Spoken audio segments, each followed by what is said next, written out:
Hey, it's Michael from Etkin, and I'm here today to share with you my go-to recipe for the Etkin 2-cup coffee dripper.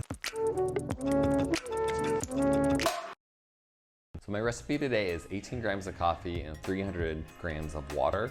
There's no one correct recipe for this device, but this is the recipe I go to time and time again when I want to make myself a single cup. All right, so I've measured out 18 grams of coffee, and we're gonna grind this on a medium to medium fine setting. So the first thing I'm going to do is preheat the dripper and rinse the filter. You actually don't have to rinse the filter if you don't want to, but it is nice to get that dripper a little closer to brewing temp. The beautiful thing about porcelain is that after it absorbs that initial heat, it actually stays quite stable. So shout out to porcelain. Porcelain's great. All right, so I've ground 18 grams of coffee on a medium to medium fine setting.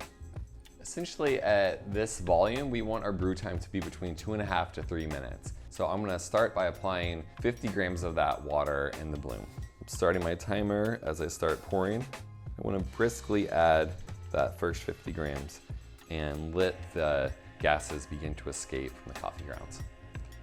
We're about 30 seconds in, so we're gonna add another 50 grams now. Starting in the middle and slowly spiraling out. You wanna make sure that the entire brew bed is getting good agitation. We want each and every one of those little coffee particles to experience the same amount of agitation to ensure an even extraction. So essentially we're just gonna wash, rinse, and repeat. Every 15 seconds we're going to add another 50 grams. And this third pour, I do like to kind of hit the edges and wash down any coffee grounds that might be stuck to the side of the filter. So I'm adding another 50 grams. Essentially with each subsequent pour, I'm trying to maintain the same fill height. All right, so we're ready for another 50 grams. Okay, we have one more pour left, so we're gonna add 50 more grams. Okay, so now that we've added our total brew water, we're gonna give the dripper just the slightest swirl. And that's gonna help level the grounds and ensure an even extraction. Now's the hard part. We have to just watch as the coffee continues to percolate. At this point, we're at 2 minutes and 30 seconds. So it looks like we're definitely gonna finish inside of that 2 minutes, 30 seconds, a 3-minute window that we're looking for. If you're brewing a really dense coffee, maybe like a washed Ethiopia or a washed Kenya, it's perfectly normal for that brew time to go maybe 30 seconds, even to a minute longer. So depending on the coffee, you might need to adjust your parameters.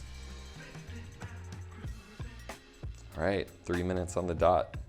Couldn't have timed it better. All right, let's see how it tastes. Okay, got my coffee cup.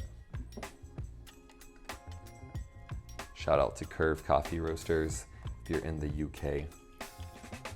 It's one of the best coffee you can get.